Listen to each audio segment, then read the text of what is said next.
The video you are watching right now, I did not write it, I did not record it, I did not edit it, and I never saw a single frame of it while it was being made.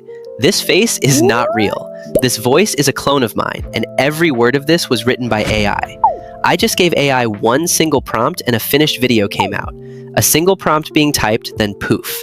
I am Krish, and on this channel, I show you how to actually use AI tools. Today, the model that made this possible and what it is genuinely capable of. It is called Claude Fable 5.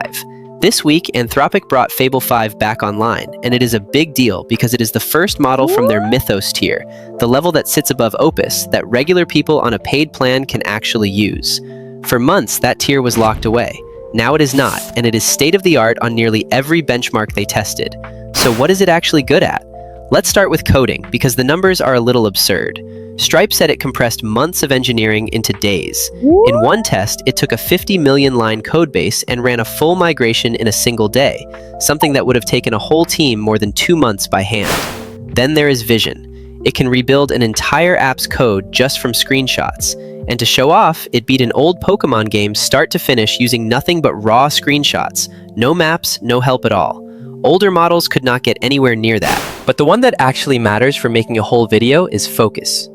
This thing stays locked in across millions of words without losing the plot. They even gave it a memory, little files it writes notes to itself in, so it keeps building on its own work. That is the difference between a model that answers one question and a model that can run a whole project for an hour and actually finish it. And that is exactly what let it make this video. From one goal, it did the research, wrote the script in my voice, generated the narration, drove the avatar, built every graphic and animation you are seeing, it edited the whole thing together, and then checked its own work before calling it done. All of that on its own, while I was not even at my desk. I literally just went to the gym and came back to the video done, ready to publish. I will actually be checking this video after I publish it, and I'm really excited to see the result. But anyways, this was the result off just one prompt I put into Claude, and that will wrap it up for today's video.